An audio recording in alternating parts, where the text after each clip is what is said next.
चिंता संतानहन्तारो यत्पादाम्बुजने स्वीयानन्तान् निजाचार्यान् प्रणमामि मुहुर्मुहुः।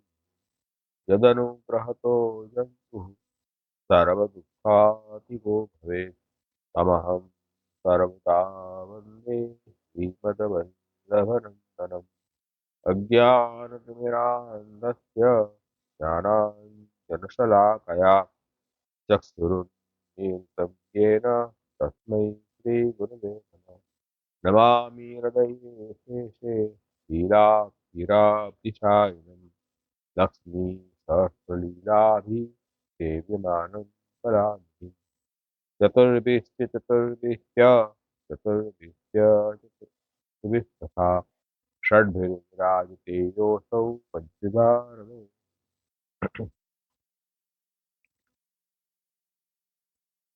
અમારે ત્યાં આજે પવિત્ર એકાદશીનો દિવસ છે. ખૂબ મોટો દિવસ છે પુષ્ટિ માર્ગ વૈષ્ણવો માટે. પવિત્ર એકાદશી અને પવિત્ર બારસ બંને દિવસો, અને બંને દિવસોની આપ સૌ વૈષ્ણવોને ખૂબ ખૂબ વધાઈ અને શુભકામના, આશીર્વાદ.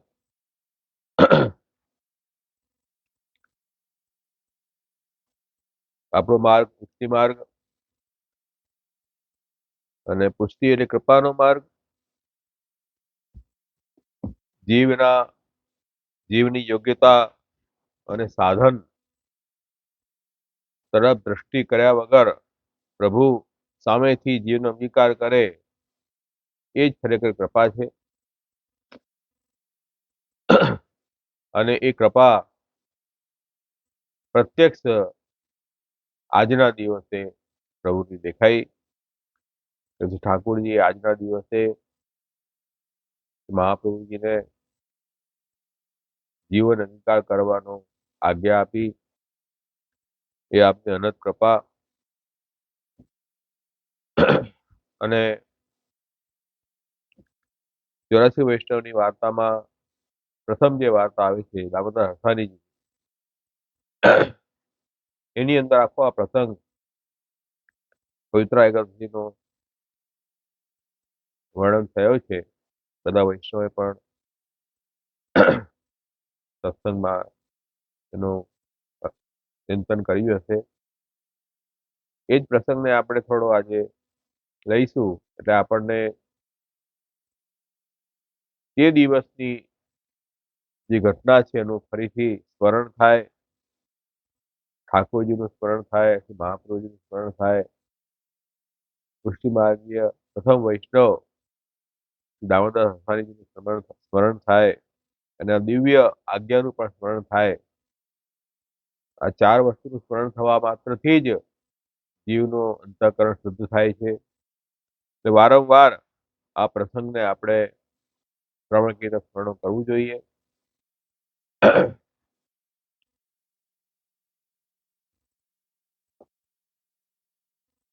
પ્રસંગ એવી રીતે આવી રહ્યો છે કે પાછે એક સમય श्री आचार्य जी महाप्रभु आप ब्रज में पांव पधारे, तब दामोदरदास साथ है. श्री महाप्रभु जी ब्रज परिक्रमा માટે પધાર્યા છે. તે વખતે બ્રહ્મ સંબંધની આજ્ઞા થઈ નહોતી.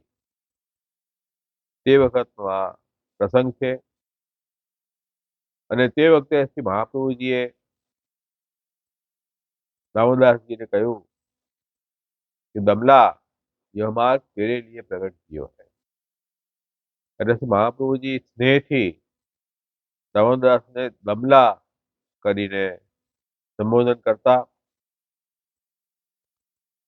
દમલા તો અમલા કહીએ, શુદ્ધ ભાવ હતો એમનો. અમલ એટલે શુદ્ધ ભાવ, દોષ રહિત ભાવ, નિષ્કપટ ભાવ. અને એ નિષ્કપટ ભાવ કોને કહેવાય, એ અમલ ભાવ કોને કહેવાય, એવી આપણને પ્રશ્ન થાય. તો એનો ખુલાસો શ્રી મહાપ્રભુજીએ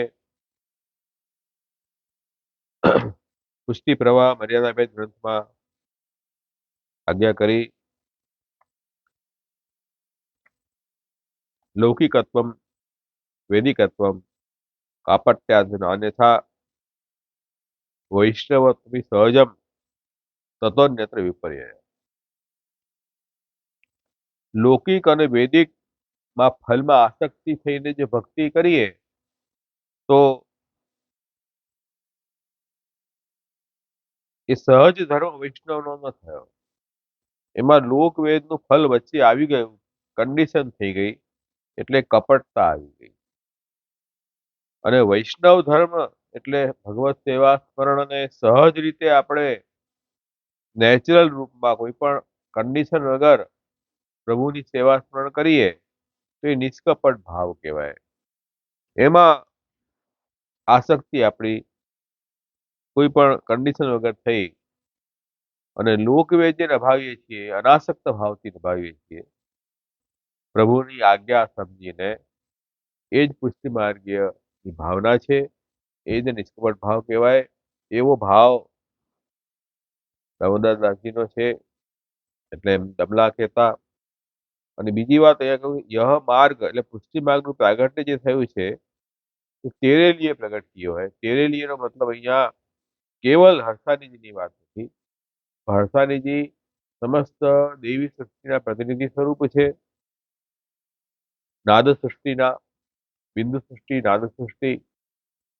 મહાપ્રભુજીના ઓરસ વંશજ છે, અમે બધા બિંદુ સૃષ્ટિ છીએ. અને વૈષ્ણવો એ નાદ સૃષ્ટિ છે. તો નાદ સૃષ્ટિ માટે અથવા બધા જ દેવી જીવો માટે આ માર્ગ પ્રગટ કર્યો છે.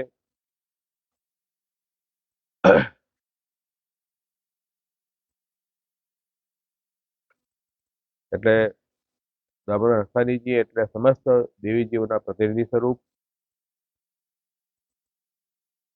પછી આગળ જે વાત કરી છે गोकुल में चौतरा एक गोविंद घाट ऊपर હતો, 60 और ठोकर के नीचे से आचार्य जी आप विश्राम करते, ताकि पास ही द्वारका जी को मंदिर है, वहां से आचार्य जी को चिंता होगी.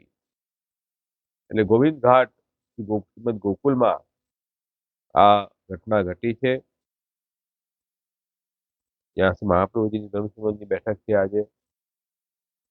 અને ત્યાં સુધી મહાપ્રભુજીની ચિંતા થઈ. શું ચિંતા થઈ કે ભાઈ क्यों जो ठाकुर जी ने आज्ञा दी है जीवन को ब्रह्म संबंध करवाओ, જીવોને પ્રભુ સન્મુખ કરો સેવા સ્મરણમાં. એ સંબંધ તો હતો જ, પણ હજારો વર્ષથી જીવ છૂટો થયો પ્રભુથી, તો સંબંધ જે વિચ્છેદ એ અર્થમાં થઈ ગયો કે આપણે ભૂલી ગયા પ્રભુ. જો પ્રભુથી સંબંધ તો રહેવાનો જ, કેમ કે જીવ તો ભગવાનનો અંશ છે, અંશ તો રહેવાનો જ છે, પણ ઠાકોરજીનું વિસ્મરણ થઈ જાય આપણને, તે સંબંધ હોવા છતાં પણ ન હોવા જેવું થઈ ગયું. એટલા માટે કહી રહ્યા છે કે ભાઈ ફરીથી એ સંબંધ કરાવવાની આવશ્યકતા છે, એમ ઠાકોરજી આજ્ઞા કરી. અને જેમ મહાપ્રભુજી પણ સુબોધજી કાર્યક્રમમાં પોતાના સ્વરૂપ વર્ણન કરતા આજ્ઞા કરી રહ્યા છે. અર્થમ તસ્ય વિવેચિતુમ નહીં વિભુર વૈશ્વાનરાદ વાક્પતે, અન્ય તત્ર વિધાય માનુષ તનુમ મામ વ્યાસવત શ્રીપતિ, દત્વાજ્ઞામ ચ કૃપાવલોકન પટોર યસ્માદ અતો અહમ મુદા ગુડાર્થમ પ્રકટી કરોમી બહુધા વ્યાસસ્ય વિષ્ણુ પ્રિયમ. ભાઈ ઠાકુરજીએ મહાપ્રભુજીની આજ્ઞા કરી કે આપ ભૂતલ ઉપર મનુષ્ય રૂપ ધારણ કરીને પ્રગટ થાવ અને ભાગવતનો ગૂઢ અર્થ પ્રગટ કરો, એવી આજ્ઞા પ્રભુએ મહાપ્રભુજીને કરી કે જે અર્થ ભગવાનને પ્રિય છે, તો એવો અર્થ મહાપ્રભુજી સુબોધજી ભાગવત પ્રકરણમાં પ્રગટ કરી રહ્યા છે.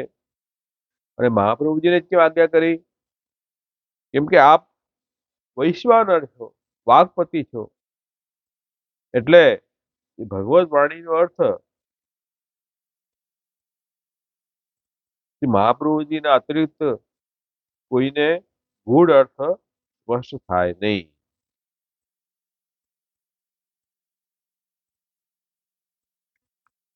અને એ અર્થ પ્રગટ કરવા માટે આચાર્યનું પ્રાગટ્ય થયું.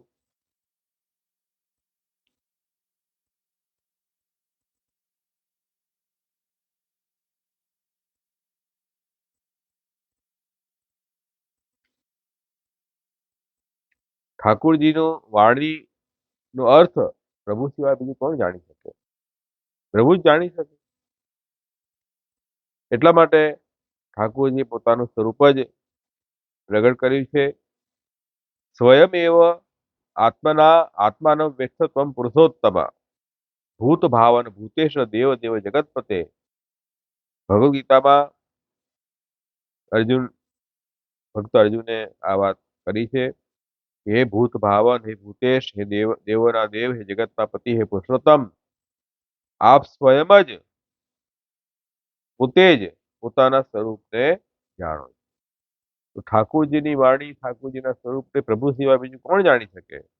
તો એ વિભુ, એ ઈશ્વર, એ વૈશ્વાનર, ઠાકુરજીના મુખારવિંદ અગ્નિ સ્વરૂપ, અને એ અગ્નિ રૂપ હોવાથી વાણીના પતિ મહાપ્રભુજી છે. અને આ ભાગવતનો અર્થ પ્રગટ શા માટે કરવો છે? કે જીવો જે છે તે ઠાકોરજીને સન્મુખ થાય, એ મુખ્ય કારણ છે. જો મહાપ્રભુજીનું પ્રાગટ્યનું કારણ દૈવોદ્ધાર પ્રયત્નાત્મા, દેવ જીવોનો ઉદ્ધાર કરવા માટે આપનું અંતઃકરણ છે, આપનું પ્રાગટ્ય છે. ઉદ્ધાર એનો મતલબ છે કે જગત વિસ્મરણ કરીને અને ભગવાનમાં આસક્ત થઈ જાય જીવ, તે દિવસે જીવનો ઉદ્ધાર કહેવાય. તો એના માટે તો પ્રભુથી એ જીવને જોડવો પડશે. સંબંધ ફરીથી જે ભૂલાઈ ગયો છે, એ સંબંધ ફરીથી જોડવો પડશે. એ મુખ્ય છે વાત છે. ત્યારે શ્રી મહાપ્રભુજીને આ ચિંતા થઈ કે ભગવાન શ્રી કૃષ્ણ તો ગુણનિધાન છે, ગુણનિધાન સ્વરૂપથી આ દોષવાળા જીવનો સંબંધ કેમ થાય? એ મુખ્ય સમસ્યા હતી. જીવ સ્વભાવત દુષ્ટા ન સ્વરૂપત. જીવ સ્વભાવથી દુષ્ટ છે, સ્વરૂપથી તો ભગવાનનો અંશ છે. પણ પ્રભુથી છૂટા થવાના કારણે, એ જે વ્યામોહિકા માયાના સંબંધના કારણે પ્રભુને ભૂલીને અને પોતાના સ્વાર્થમાં એ જીવા લાગ્યો. પોતાની અહંતા, મમતા, સ્વતંત્ર એ જીવે રચી, જેને સંસાર કહેવાય છે. હું કરું છું, મારું આ છે, મારા ભોગ માટે આ છે, આ પ્રકારનો જે ભાવ છે, એ આપણને સૌથી મોટો પ્રતિબંધ છે. એ જ આપણને બંધનમાં નાખે છે. એના કારણે એ બુદ્ધિમાં એ કુબુદ્ધિ ઉપજી. એ કુબુદ્ધિના કારણે આ અહંતા મમતા થઈ, અને એના કારણે સ્વભાવથી જીવ દોષવાળો થયો. હવે એ દોષવાળા જીવને પ્રભુનો સંબંધ કેમ કરાવવો? આ પ્રશ્ન ઉભો થયો છે. એટલે જ મહાપ્રભુજી આ વાતનો વિચાર કરી રહ્યા છે. જીવોનો ઉદ્ધાર કેમ થાય એ બાબતની આપણને સતત આપણે ચિંતા છે. જેમ નાના બાળક હોય, રમતિયાળ હોય, ભણે નહીં તો પેરેન્ટ્સને ચિંતા થાય કે આ છોકરાને કેવી રીતે આગળ વધારવું. એનું ધ્યાન બિલકુલ નથી સારી વાતમાં. એટલે એ જે ચિંતા છે એ પોતાના સંતાનનો કલ્યાણ માટે. એવી રીતે જ મહાપ્રભુજીને પણ દેવી જીવોની ચિંતા છે કે આ દેવી જીવો એવા આનંદથી પ્રભુના ધામમાં વિહાર કરી રહ્યા હતા પ્રભુ સાથે, પણ કોઈ કારણ, અહંકાર અથવા આસક્તિના કારણે અહીંયા ભૂતલ ઉપર આવી ગયા છે. અહંકાર અને આસક્તિ એ સૌથી મોટું બાધક છે. અહંકારે આસક્તો ભગવાન એવ શાપમ દાપયતિ ક્વચિત અહંકારે અથવા લોકે તન્માર્ગ સ્થાપનાય. જ્યારે પ્રભુ સિવાય અન્યમાં જીવોને આસક્તિ થાય અથવા અહંકાર થાય કે હું કરું છું, મારાથી થાય છે, તે વખતે પ્રભુ શું કરે છે? અને લોકમાં મર્યાદાની સ્થાપનામાં તન્માર્ગ સ્થાપનાય હિ. ત્યારે ભગવાન જ એને શાપ અપાવીને ભૂતલ ઉપર એ જીવને જન્મ આપે છે કે ફરી શુદ્ધ થાય, શુદ્ધ થઈને ફરી એ ઠાકોરજીની સેવામાં આવે. તો એ શુદ્ધિકરણની પ્રક્રિયા માટે શ્રી મહાપ્રભુજી પ્રગટ થયા અને પ્રગટ થઈને આ ચિંતા થઈ. તે વખતે આમાં આવે તા સમયથી ઠાकुर तत्काल प्रकट हुए कि आचार्य से पूछी, जो तुम चिंतातुर क्यों हो? कि आप इतनी चिंता क्यों કરી રહ્યા છો? आप तो मारू જ स्वरूप છો. तब श्री आचार्य जी महाप्रभु आप कहें, जो जीव को स्वरूप तो तुम जानती हो, दोषवंत है कि जीव तो संबंध आपથી કરાવો કેમ? મેચ તો હોવું જોઈએ ને, કોઈ રીતે મેચિંગ નથી. તો દોષવાળા જીવને નિર્દોષ બ્રહ્મ સાથે સંબંધ કેવી રીતે કરાવવો?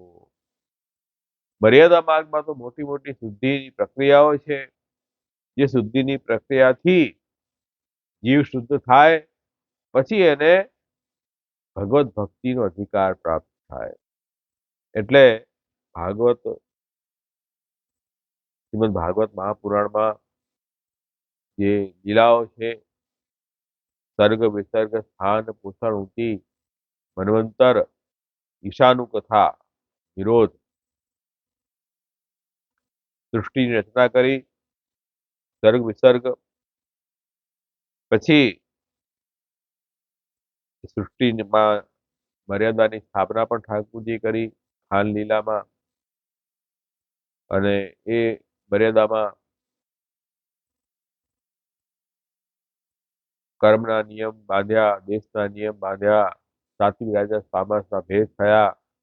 જે પ્રકારનું તમે કર્મ કરો એ પ્રકારથી તમને લોકની પ્રાપ્તિ થાય, આ બધો પ્રકારની નિયમો બાંધ્યા. અને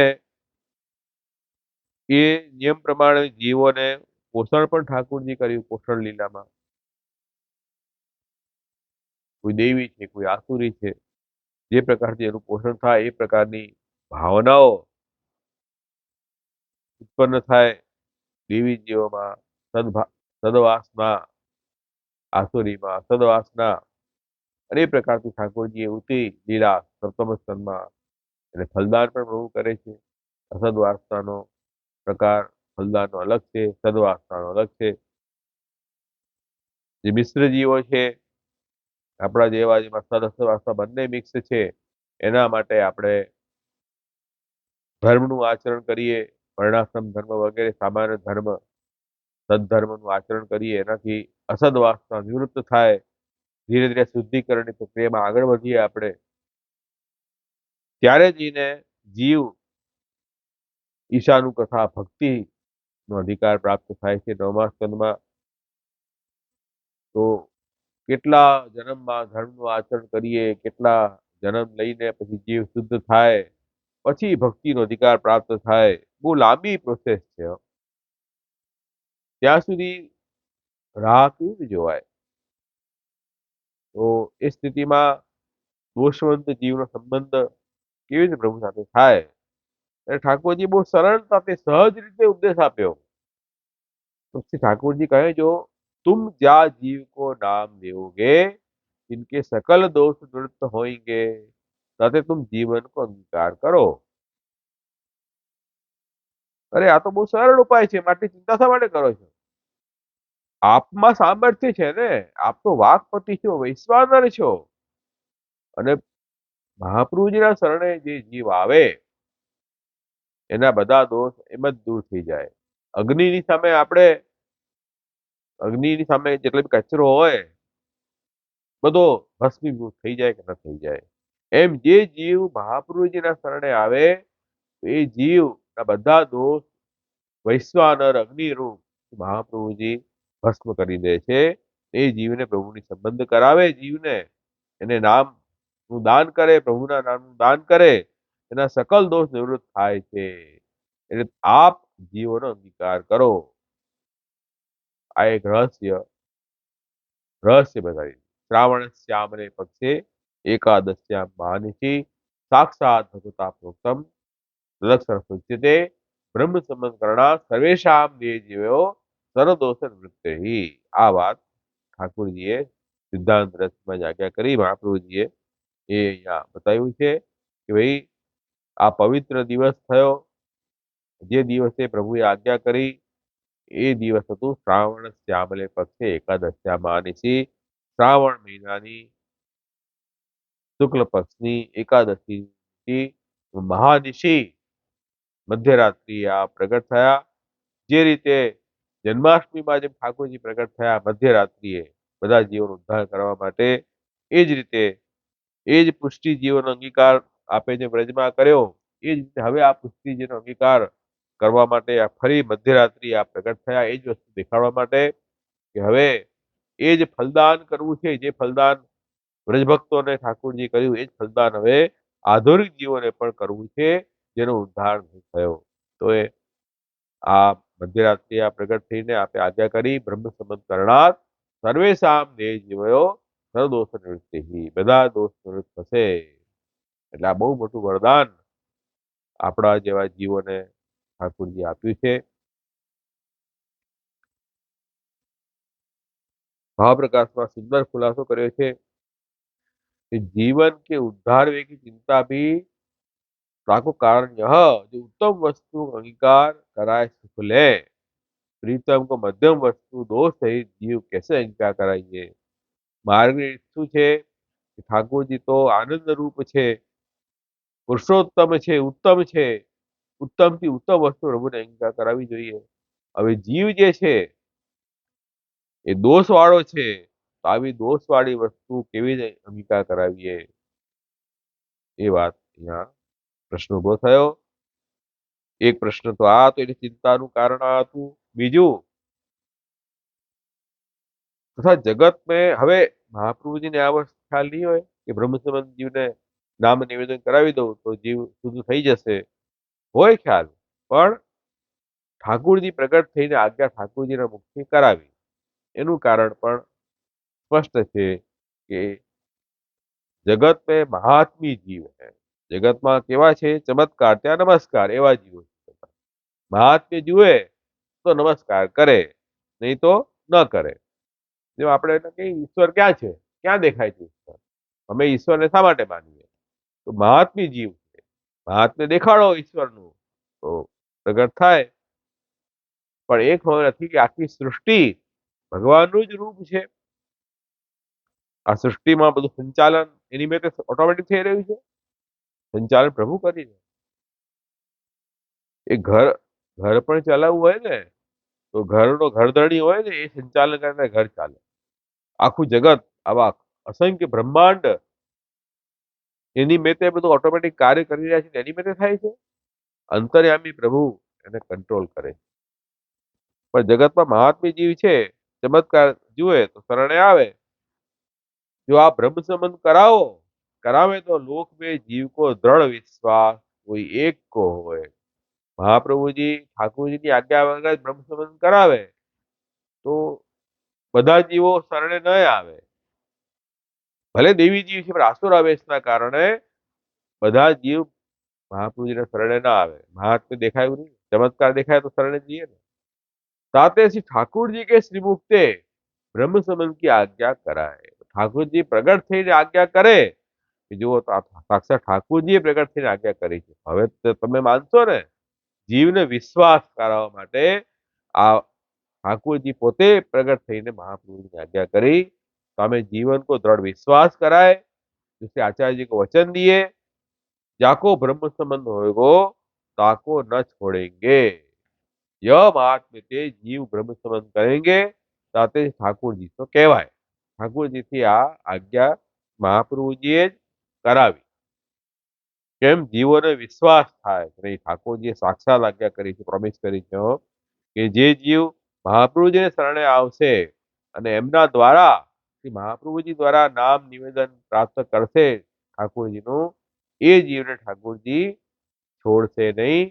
ભલે દોષવાળો હશે તો પણ એની ભક્તિ, એની સેવા, એનું સ્મરણ પ્રભુ અવશ્ય અંગીકાર કરે છે. આ બ્રહ્મ સંબંધનું બહુ મોટું મહાત્મ્ય છે. આ તો વરદાન પ્રાપ્ત થયું છે પૃથ્વીજીવોને. એટલા માટે આ બહુ મોટો દિવસ છે. જેવો જન્માષ્ટમીનો દિવસ મોટો, મહાપૂજન પ્રાગટ્યનો દિવસ મોટો, એવો જ દિવસ આ પવિત્ર એકાદશીનો દિવસ છે કે એ દિવસે આપણને નવો જન્મ પ્રાપ્ત થયો. એક જન્મનો થયો છે આપણને માતાના ગર્ભથી, બીજો જન્મ આપણને પ્રાપ્ત થયો આમ ઠાકોરજીની આજ્ઞા રૂપથી બ્રહ્મ સંબંધની આજ્ઞા પ્રાપ્ત કરી અને બ્રહ્મ સંબંધ થઈને આપણે નવો જન્મ પ્રાપ્ત થાય છે. તો આ બહુ મોટી ઠાકોરજીની કૃપા થઈ દેવીજીઓ ઉપર. એટલે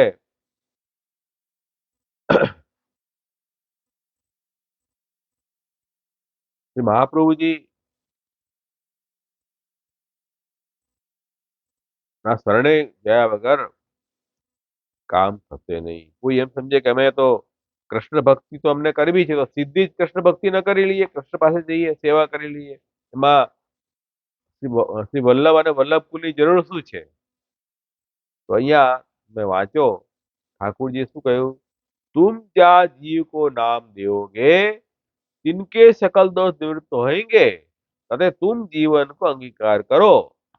આ વાત છે ને એ ત્યાં સમજવાની વાત છે. ઠાकुरજી શું કહ્યું કે તમે જે એને નામ આપો ડાયરેક્ટ નહીં. હમણાં તો શું હોય, અમુક વૈષ્ણવ કહે છે કે અમે તો કંઠી પહેરી લઈએ પ્રભુનું સ્મરણ કરીને, બસ થઈ ગયું બ્રહ્મ સંબંધ મારું, ઠાકોરજીની સેવા શરૂ કરી દઈએ, ઠાકોરજી ખુશ થઈ ગયા. એમાં કોઈ ગુરુની ક્યાં જવા જરૂરત. આ એક નવો પક્ષ હવે હમણાં ઉભો થઈ રહ્યો છે સૃષ્ટિ માર્ગમાં. તો એ મનોકલ્પિત પ્રકાર છે. એ પ્રકાર આપણે ત્યાં સૃષ્ટિ પરંપરામાં નથી. એ પ્રકારના ઠાકોરજીની એવી આજ્ઞા પણ નથી. કેમ કે શ્રી વલ્લભ જે છે ઠાકોરજીનું સ્વરૂપ છે અને ઠાકોરજી જેમ આપણા ગુરુ અને શ્રી વલ્લભ પણ આપણા ગુરુ છે. તો ગુરુ વગર એ જ્ઞાન હૃદયાળુ થાય નહીં. એટલા માટે શ્રી વલ્લભ વગર તો આ ભવસાગર પ્રાપ્ત પાર નહીં કરી શકાય. એકાદશ ભાગવતમાં પણ કહ્યું છે કે આ ભવસાગર પ્રાપ્ત કરાવવા માટે ઠાકોરજી ઘણી કૃપા કરી કે જીવને મનુષ્ય જન્મ આપ્યો છે, મનુષ્ય દેહ પ્રાપ્ત થયો છે. મનુષ્ય દેહ એ નાવ છે કે જે નાવ ઉપર આપણે સવાર થઈને આ સંસાર સાગરને પાર કરશું.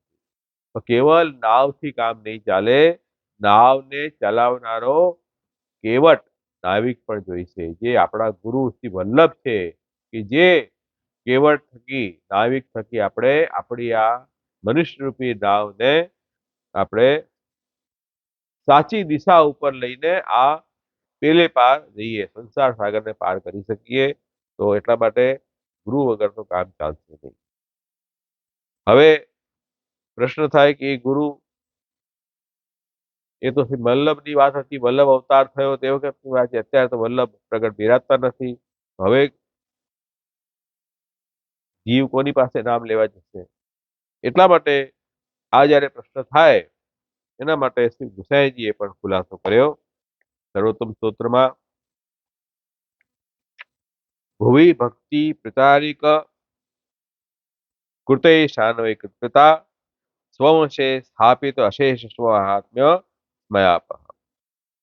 ભાઈ ભુવિમાં ભક્તિનો પ્રચાર માટે જ શ્રી આચાર્ય ચરણે વિવાહ કર્યા પ્રભુની આજ્ઞાથી અને પોતાનો વંશ જે છે પ્રગટ કર્યો. આગળ પણ જે જીવો છે એમનો પણ ઉદ્ધાર કરવો છે ને. આજે ઉદ્ધારની પ્રક્રિયા કેવલ વલ્લભ સાક્ષાત પ્રગટ ભૂતળ બેરા ત્યાં સુધી છે એવું નહીં. આજે બી બિરાજે વલ્લભ, પ્રગટ રૂપથી નથી બિરાજી રહ્યા. ભક્તો ઉદ્ધારક રૂપથી દર્શન આપે છે. જેનામાં ભક્તિ છે મહાપ્રભુજીની, એને આજે પણ શ્રી વલ્લભ પ્રગટ થઈને સેવા સ્વીકારી જ રહ્યા છે. પણ સર્વજન સમક્ષ આપનો પ્રાગટ્ય નથી. તો પછીના જીવોનું શું થશે? એટલા માટે આપે પોતાનો વંશ પ્રગટ કર્યો. અને જેમ પંઢરપુરમાં જ પ્રસંગ છે, શ્રી મહાપ્રભુજીને સાક્ષાત ઠાકોરજી આજ્ઞા કરી કે આપ હવે વિવાહ કરો અને આપનો વંશ પ્રગટ કરો. આપણે ત્યાં મારે પ્રગટ થવું છે અને ભવિષ્યના જીવોને પણ આપણા વંશ દ્વારા ઉદ્ધાર થાય એવી મારી ઈચ્છા છે. એટલા માટે સ્વવંશે સ્થાપિત અશેષ સ્વ મહાત્મ્ય, પોતાનું જે મહાત્મ્ય છે મહાપ્રભુજીનું, એ આપે પોતાના વંશમાં સ્થાપિત કર્યું. કે જેથી આ વલ્લભનું મહાત્મ્ય છે, અમારું મહાત્મ્ય નથી.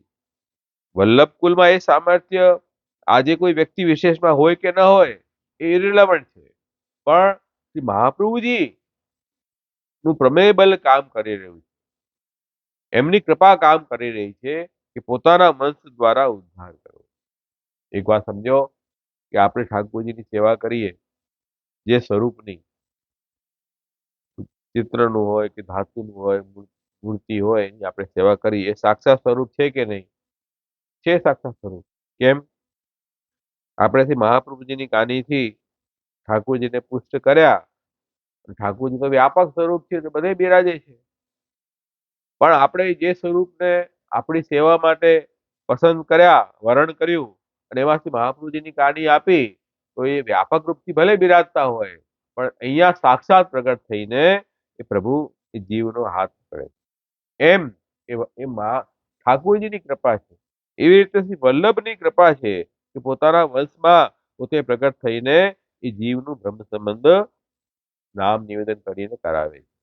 એટલે જ્યારે બ્રહ્મ સંબંધ અમે આપીએ છીએ, અમે વલ્લભકુલ પ્રભુ સન્મુખ એ જીવનો, ત્યારે મહાપ્રભુજીનું સ્મરણ કરીને, એમની સાક્ષી રાખીને, એમની કાનીથી અમે જીવને નામ નિવેદન નું દાન કરીએ છીએ, એમની આજ્ઞાથી. એટલા માટે વલ્લભકુલ દ્વારા બી જ્યારે નામ નિવેદન જીવ પ્રાપ્ત કરે છે, એ પણ શ્રી વલ્લભ દ્વારા જ પ્રાપ્ત થયું એવો ભાવ છે, એ સિદ્ધાંત છે આપણો. એટલે એમાં જરા બી ન્યૂનતા ન માનવી.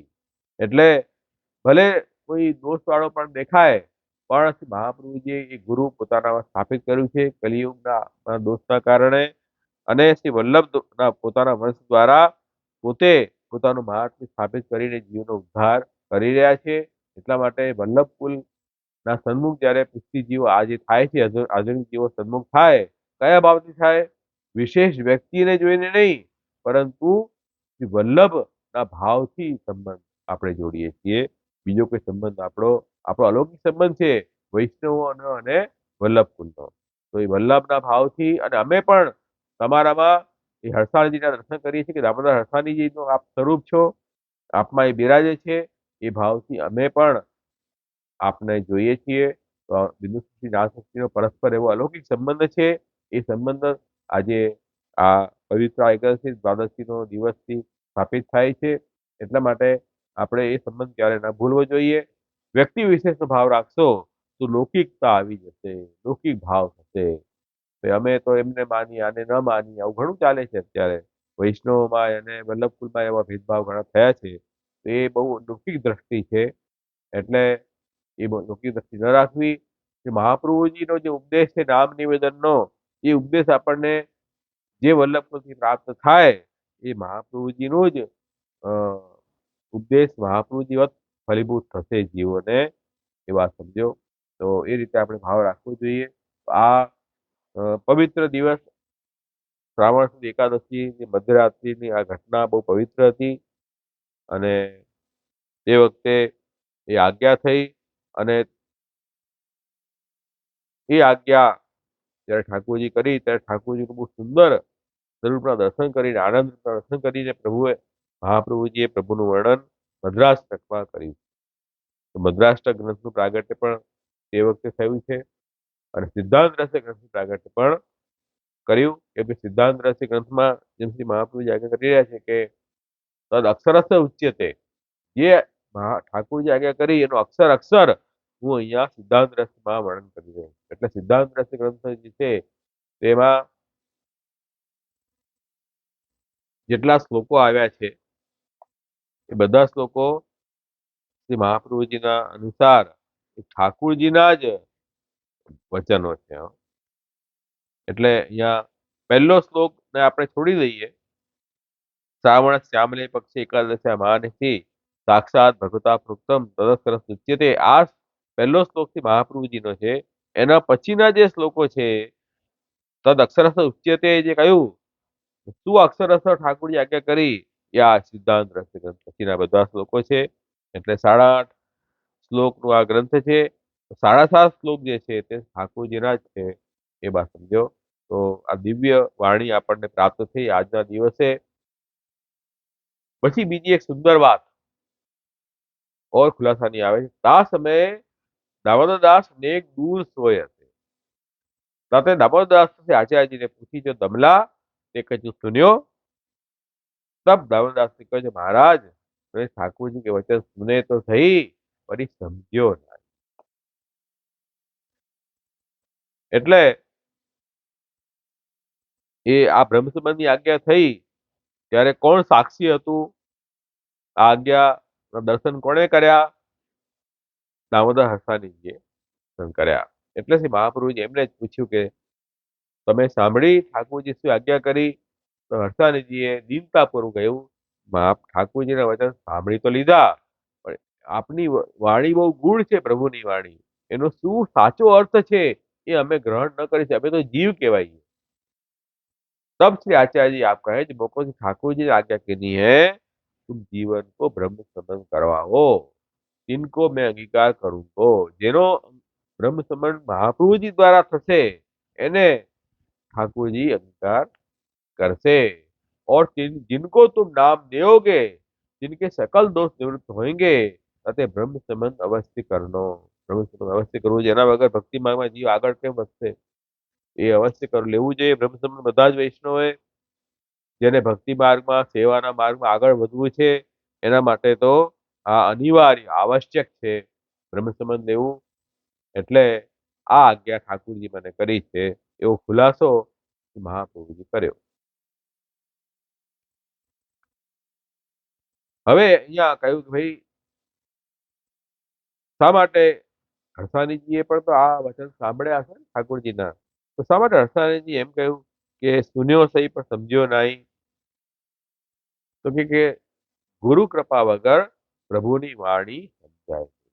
ભાઈ ગીતા, ભાગવત, વેદ બધું અત્યારે આપણને મળે છે ને, તો પછી મળી જ રહ્યું છે તો પછી ગુરુની જરૂર શું છે? આપણે ભણ્યા છે, વાંચી લો, પોતે જ વાંચી લો, ગુરુની કઈ જરૂર નથી। પછી તો આટલી મોટી યુનિવર્સિટીની જરૂર શું છે? કોલેજની શું જરૂર છે? ટ્યુશન ક્લાસની શું જરૂર છે? પુસ્તક તો બધા ઓલરેડી પબ્લિશ થઈ ગયા છે, વાંચી લેવાનું। એમ વાંચી લેવાથી સમજાતું નથી। અને આ તો ભૌતિક વિદ્યા માટે જ્યારે ગુરુની જરૂર છે તો આ તો આધ્યાત્મિક વાત છે ભાઈ। આધ્યાત્મિક વિદ્યા પ્રભુની વાણી એમ સમજાય નહીં। તદ્વિધિ પ્રણિપાતેન પરિપ્રશ્નેન સેવયા ઉપદેક્ષ્યતિ તે જ્ઞાનમ જ્ઞાનિન તત્વદર્શિન। અહીંયા ભગવદ્ ગીતાની અંદર ભગવાને સ્પષ્ટ કહ્યું ચોથા અધ્યાયમાં કે એ જે અધ્યાત્મ જ્ઞાન છે, તત્વ જ્ઞાન છે, પ્રભુના સ્વરૂપનું જે જ્ઞાન છે એને આપણે કેવી રીતે સમજતું? કે જે મહાપુરુષો છે, જે ગુરુ છે, આપણા જે આચાર્ય છે, આચાર્ય મામ વિજાનીયાત, આચાર્યની સન્મુખ જ્યારે જીવ થાય, સાક્ષાત દંડ પ્રણામ કરે, દીનતાથી એમને સન્મુખ થાય, એમની સેવા કરે, એમની પરિચર્યા કરે અને પછી પોતાની જિજ્ઞાસા પ્રગટ કરે, ભાઈ મને આ જાણવાની ઈચ્છા છે, ત્યારે એ આચાર્ય પાસેથી એને જ્ઞાન પ્રાપ્ત થશે। ત્યારે જ્ઞાન હૃદયમાં સ્થિર થશે। તમે પોતાનો અહંકાર રાખીને વાંચશો, અમે તો વાંચી લીધું ને અમે બધાને ભણાવી દઈએ, અમારે ગુરુની જરૂર નથી, તો એ પ્રકારનું તો એટીટ્યુડથી તો કોઈ દિવસે ભગવત વાણી સન્મુખ તમને સ્પષ્ટ નહીં થાય। શ્રી ગોકુલનાથજી તો સ્વયં ઠાકોરજીના સ્વરૂપ છે, શ્રી ગુસાઈજીના સ્વરૂપ છે। કેટલી દીનતા રાખે છે, એમની કૃપાથી, એમને શરણે જવાથી હું મને આ વ્યાખ્યા કરી રહ્યો છું। કેટલી દીનતા છે હરરાય મહાપ્રભુજી, કેટલી દીનતા છે, એમને સાક્ષાત અનુભવ છે ઠાકોરજીનો, તો પણ ગુરુ કૃપા વગર આ વાણી સ્વયમાં ન થાય એવો એમનો ભાવ છે। ને આજના આધુનિક જીવો એટલો બધો અહંકાર હૃદયમાં, અરે અમે ભણી લઈએ, અમે બધાને ભણાવી દઈએ, અમારે કોઈની જરૂર નથી। તો આ પ્રકાર એટીટ્યુડ છે પુષ્ટિ માર્ગમાં તમે આગળ કદી ક્યારે પણ નહીં વધી શકો। तो ताते जब गुरु कृपा करे तो समझो जाए, ताते श्री ठाकुर जी के कहे थे दामोदर समझे तो ठाकुर जी के सेवक भय, ઠાકુર જી આજ્ઞા કરીને આપણે સમજી જાય તો પછી ચિંતાનો તો કોઈ ભાવ રહ્યો જ નહીં। जाते दामोदरदास तो श्री आचार्य जी के सेवक है। जब श्री आचार्य जी समझावे तभी समझे। तो આપણે મહાપ્રભુજીની વાણી, ગુસાઈજીની વાણી, આપણા પૂર્વાચાર્યોની વાણીને સમજીએ, એમના ગ્રંથોને ભણીએ, ત્યારે આપણને ભગવદ્ ગીતા, ભાગવત, વેદ, પુરાણનો અર્થ સ્ફુરાયમાન થાય, એના વગર થાય નહીં।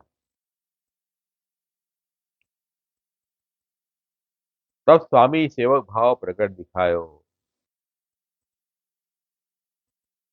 અને પોતે હું કહું કે હું તો સમજી ગયો જે આજ્ઞા કરી છે, તો પછી દાસ ભાવ ખંડિત થઈ ગયો, સેવો ભાવ ખંડિત થઈ ગયો, પછી તો મુક્તિ માર્ગમાં કેવી રીતે આગળ વધશે? આ રીતે અહીંયા આ રહસ્ય, સિદ્ધાંત રહસ્ય સમજાવ્યું છે। સિદ્ધાંત છે ઠાકોરજીની સેવા, નત્વાહારી પ્રવક્ષ્યામિ, તો સિદ્ધાંત વિનિશ્ચયમ કૃષ્ણ સેવા સદા કાર્યા, માનસ દિશા પરામર્શ। આ સિદ્ધાંત છે પુષ્ટિ માર્ગનો।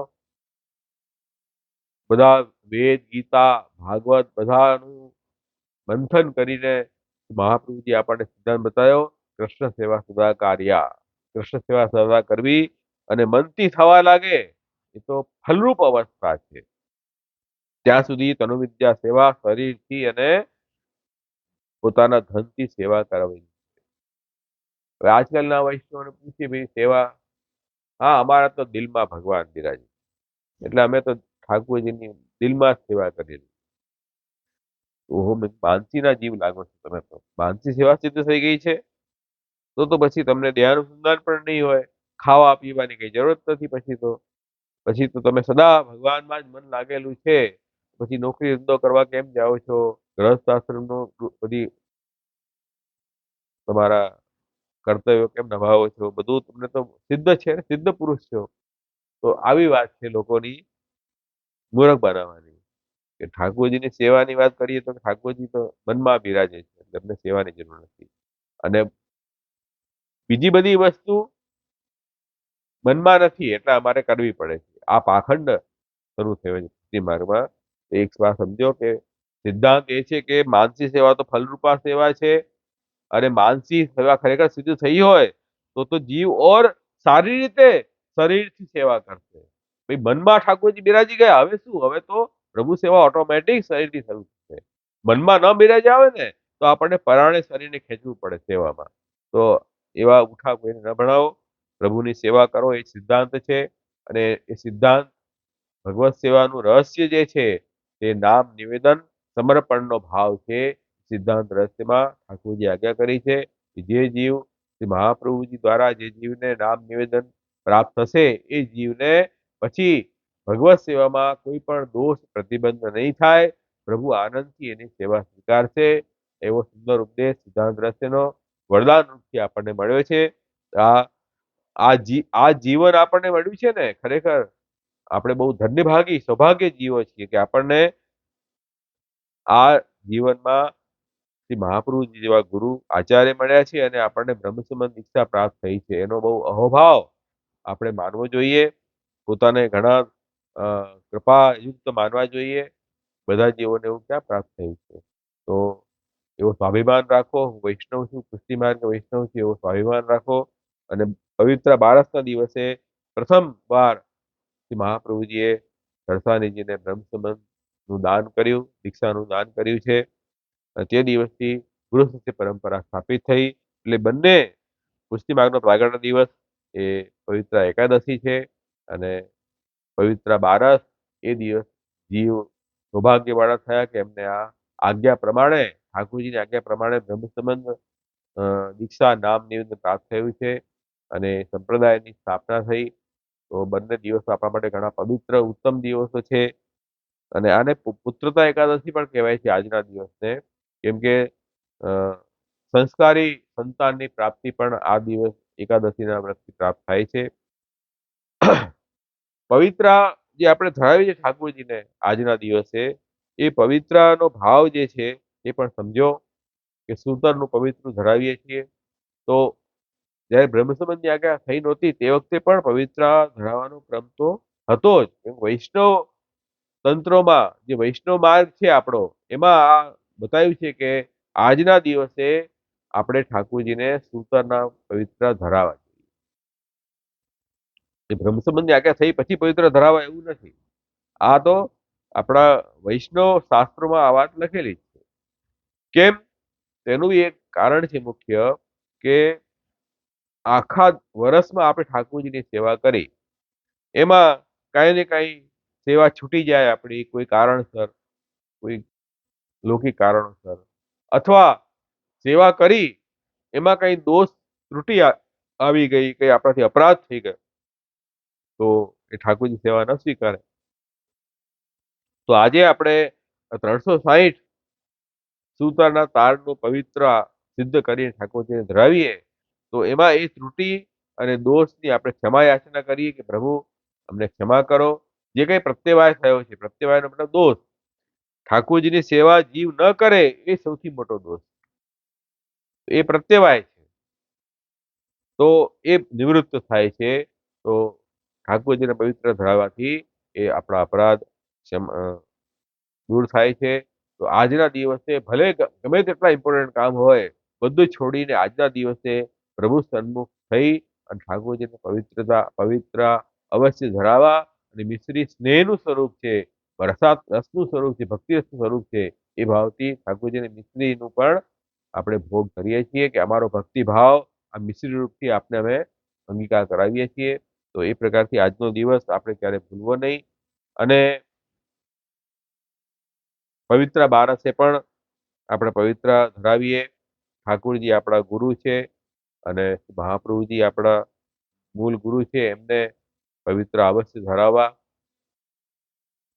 અને એ ભાવથી વલ્લભકુલને પણ અવશ્ય પવિત્ર ધરાવવા. વલ્લભના ભાવથી શ્રી વલ્લભનું સામર્થ્ય અહીંયા કામ કરી રહ્યું છે. વલ્લભની ઈચ્છાથી જેવી કાંઈ અમે કાર્ય કરી રહ્યા છીએ, અમારામાં કેવી યોગ્યતા નથી જેવી ગુરુની યોગ્યતા હોવી જોઈએ, પણ શ્રી વલ્લભની કૃપાથી એ સામર્થ્ય અમારામાં છે કે અમે જે કાર્ય કરીએ એ કાર્યથી જીવોને સન્મુખ કરીએ, તો શ્રી મહાપ્રભુજીનો સંબંધ અમારા થકી થાય, એ મહાપ્રભુજીએ એ સામર્થ્ય મૂકેલું છે. તો એ એમનું કૃપાબળ કામ કરી રહ્યું છે. તો એ ભાવથી આપણે પવિત્ર અવશ્ય વૈષ્ણવે ધરાવવા પોતાના ગુરુને. અને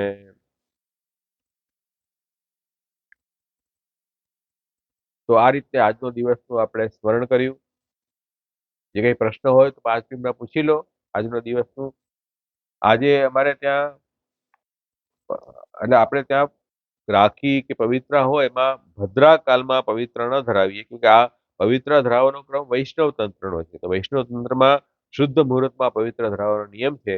તો અમારે ઇન્ડિયામાં આજે 9:40 સુધી ભદ્રા કાલ છે સવારે. પછી ભદ્રાકાલ નથી, તો પછી તમે શૃંગારમાં પવિત્ર ધરાવી શકો છો. અથવા કોઈને જલ્દી થઈ જતું હોય તો પછી ઉત્થાપન ભોગ કરીને પછી ઠાકોરજીને પવિત્ર ધરાવો. તો એ આજનો ક્રમ છે. તો આ સંક્ષેપમાં આજનો વિષય મેં લીધો. બાકી જે પ્રશ્નો હોય જરૂર અવશ્ય પૂછો. અહીંયા મારો વક્તવ્ય વિરામ આપું છું.